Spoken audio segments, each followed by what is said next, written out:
Welcome to I'm Still Here, real conversations about living with metastatic breast cancer. I'm your host, Heather Jose. I was diagnosed with metastatic breast cancer at the age of 26 and have now been living with metastatic disease for over 25 years. This podcast is a space for honest conversation about what it actually looks like to live with metastatic cancer, the challenges, the realities, and the ways we continue to build meaningful lives alongside this disease. I'm really glad you're here. Welcome back to I'm Still Here. You are getting a solo episode today, but I have to warn you that you might have a special guest also. My grand puppy, Otto, is here, and we are home alone, so he probably will make an appearance. If not on the video, you'll hear him. He's been home alone all day, and that is so boring for a puppy. So I'm just warning you. That's what's going on. I just got back. This last weekend was the Living Beyond Breast Cancer Metastatic Conference, and I shared my thoughts a little bit on Instagram about it. But overall, I thought I have been to the conference in the past, and it's probably been, 15 or 20, not 20 years. The conference is only 20 years old. And I love being able to say only 20, but I was doing cancer way before the conference happened. So it was probably in, I don't know, 2008, 2009. So it probably hadn't been around that long, honestly. So some of my thoughts on that are just that, one, I thought that the people attending the conference, without this I'm not trying to make this sound bad, but everybody just seemed a little healthier. I remember feeling like a little intimidated by how sick some people seemed in the other conference. And not that they didn't have the right to be there, they absolutely did.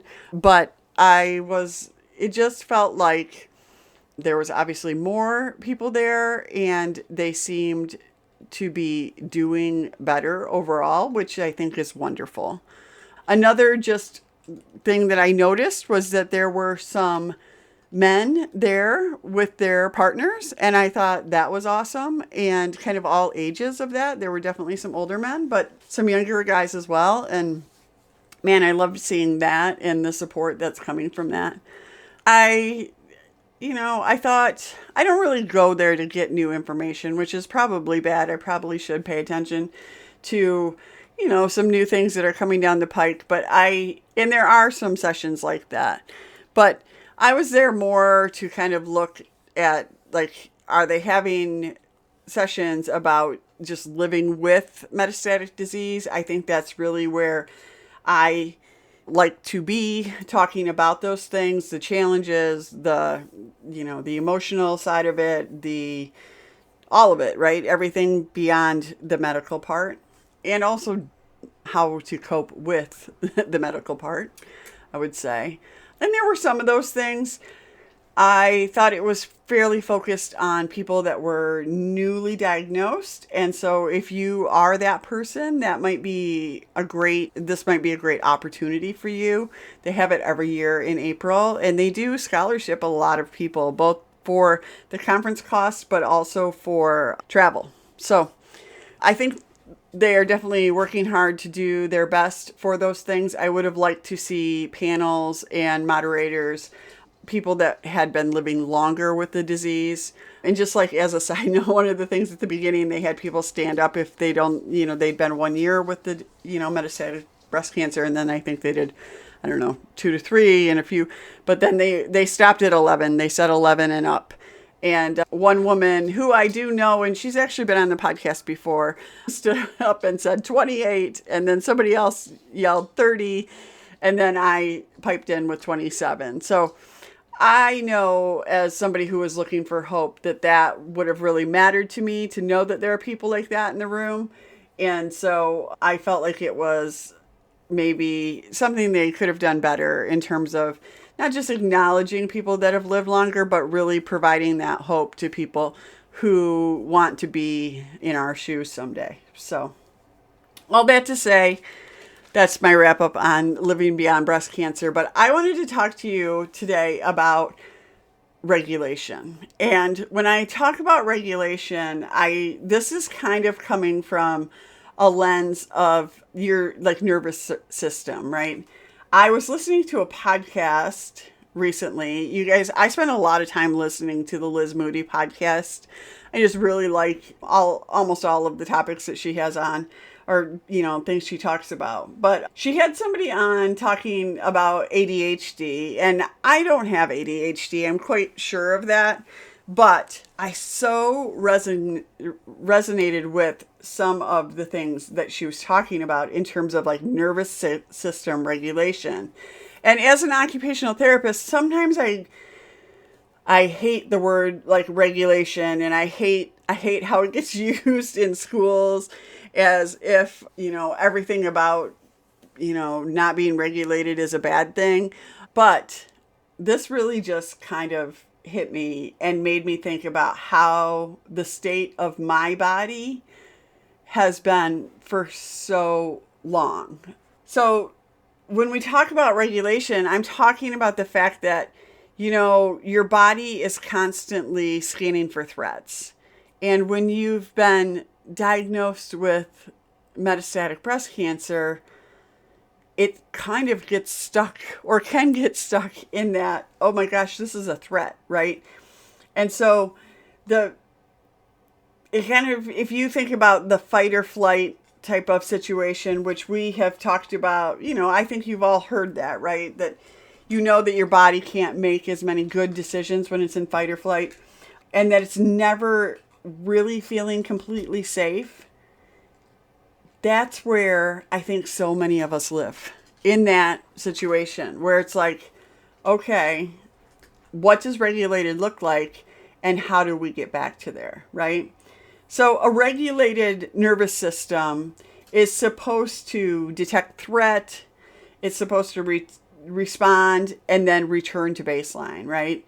The problem is with people living with MBC, is it never lets us return to baseline in the same way.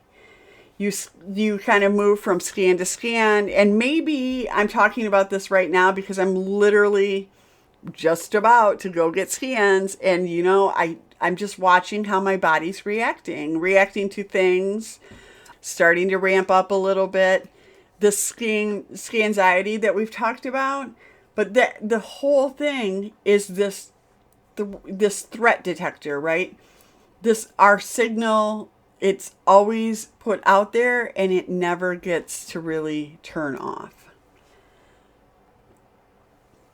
So what that does to us, though, is it kind of, I feel like, clogs or stops the next process of like using your brain and being able to kind of move to the next lever or the next level, right?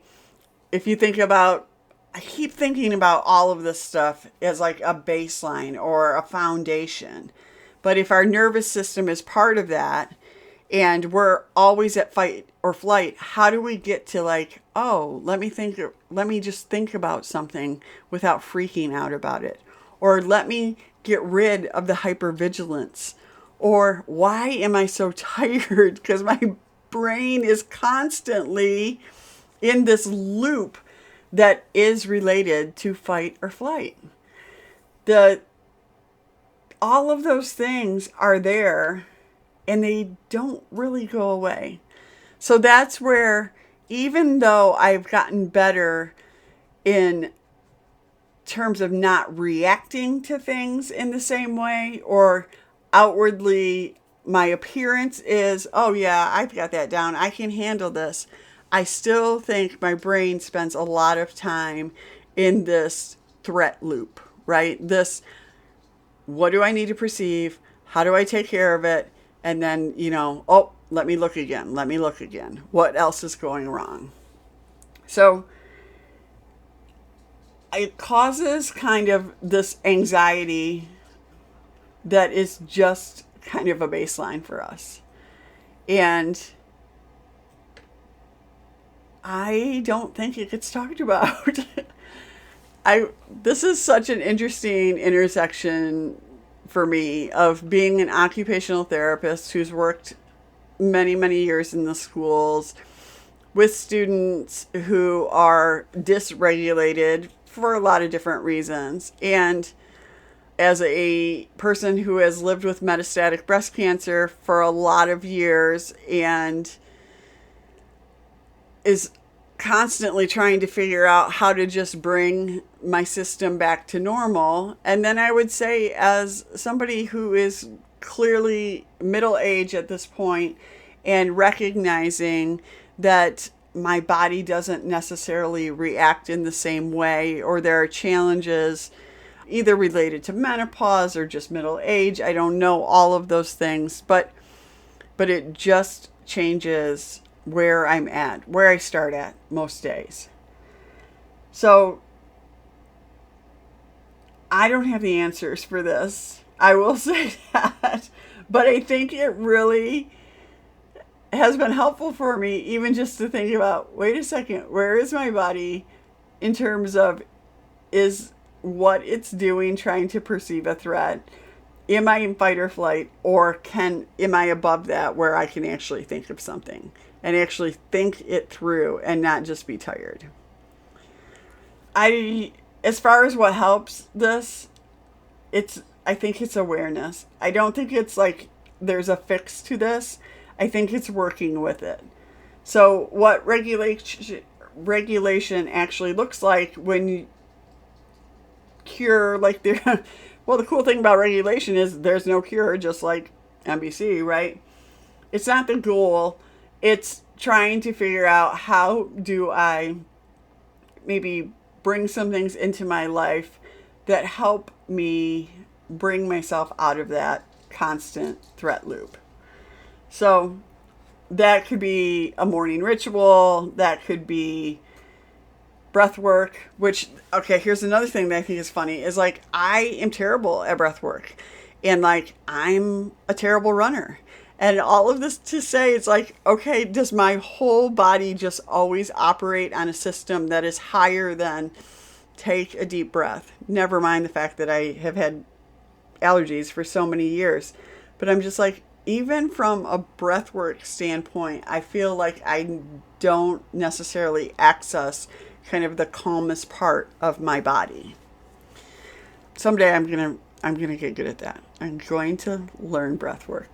But just knowing also kind of like what your tolerance is, or maybe how to set up your life so that you're not constantly like feeling rushed, scared, tired, all of those kind of things. Just, this constant loop of feelings that don't feel good. I think it's also important to name it for what it is. So your nervous system isn't failing you by any means. It's just been on like duty for so long and it is trying to protect you. But man, it's a challenge, right?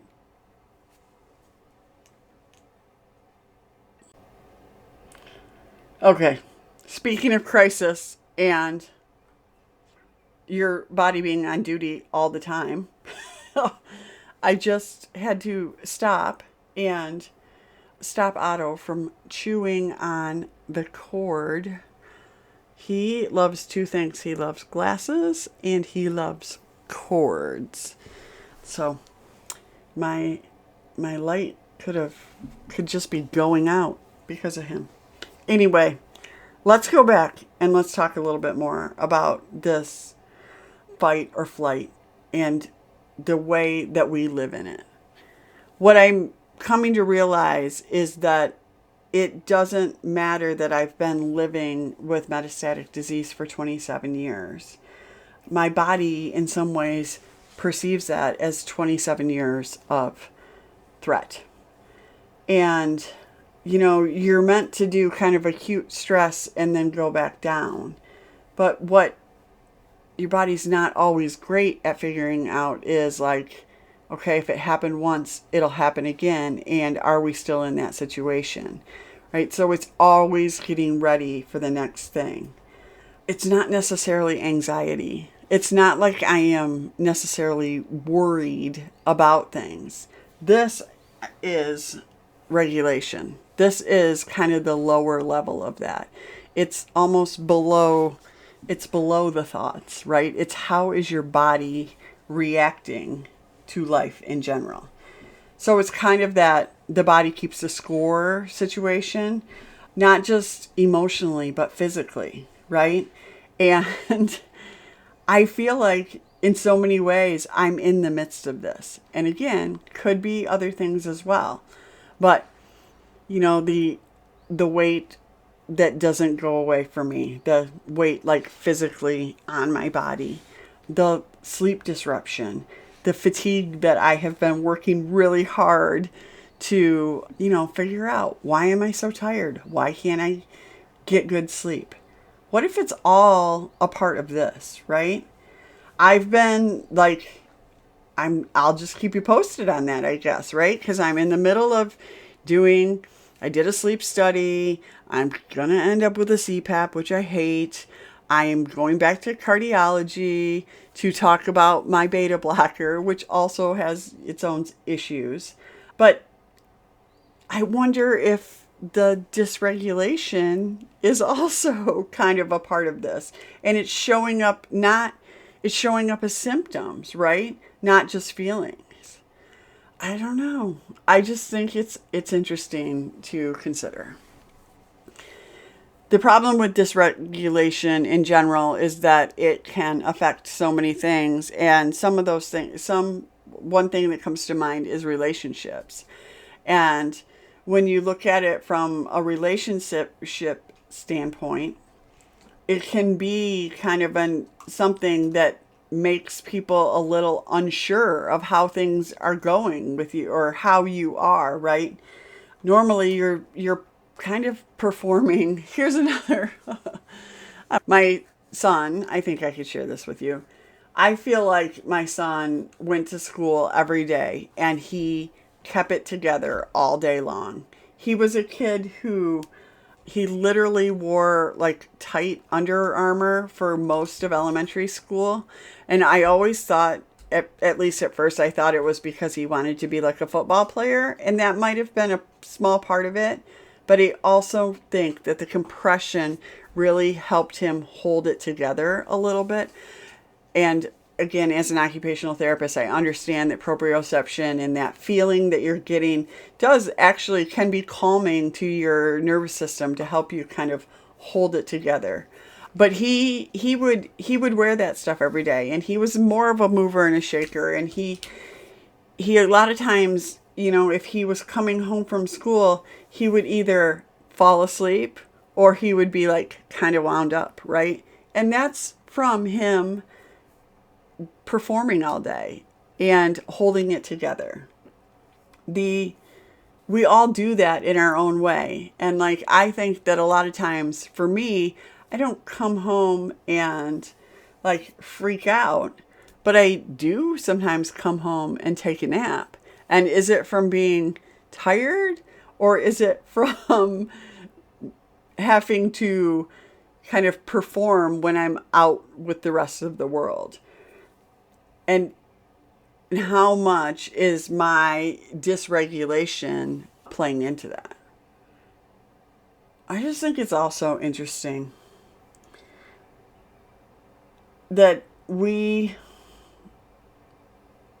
kind of have these expectations of people, but we also know that our bodies need things that we don't all the time give it, right? And there's kind of almost we almost praise people for just powering through things.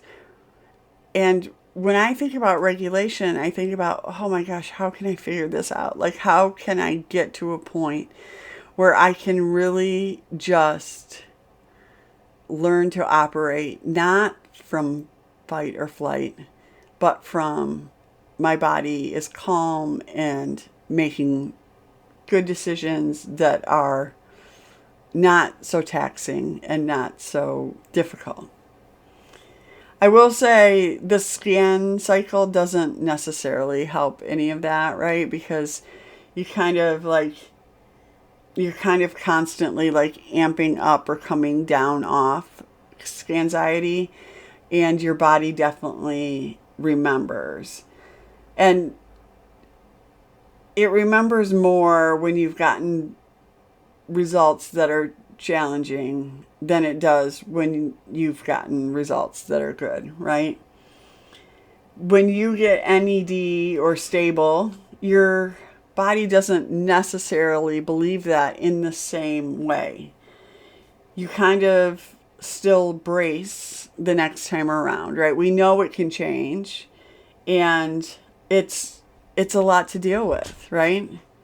And I think it's not just like, how could my life look different, but also like, how is my body going to react to this?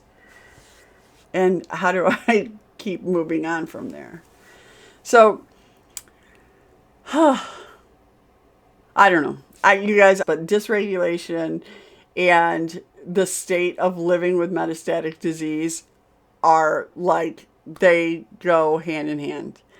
And I am going to explore this more and think about it more and talk about it more. Dysregulation can look like snapping at somebody you love. It can look like not being able to make a decision, crying at something that seems really small. It can be avoiding a phone call, although I don't know if avoiding a phone call is a great example, because honestly, I think in our day and age, we all avoid phone calls. Just text me, please. That would be preferred. But I just would be curious if you feel like your body, like your baseline, has changed since you've been living with metastatic disease, and what that looks like for you. And of course, if you have any hacks and things that have helped you along the way, I would love to hear those as well. Yeah, we got to figure this out. Dysregulation, just from a very basic, almost physiological level, how is that affecting those of us who live with metastatic breast cancer? That's my question for today. All this to say that your nervous system isn't failing you. It's just been on duty for a really long time. Thank you for listening to I'm Still Here. If this episode really resonated with you, one of the best ways you can support the podcast is by sharing it with someone else who you think would benefit from it. If you have questions or a topic you'd like to cover in future episodes, you can reach me through the contact form at www.heatherjose.com. And if you've been living with metastatic breast cancer for 10 years or more, and you would like to share your story, you can apply to be a part of the Sensational Survivors series using the link in the show notes. Thanks for being here. I'll see you next week.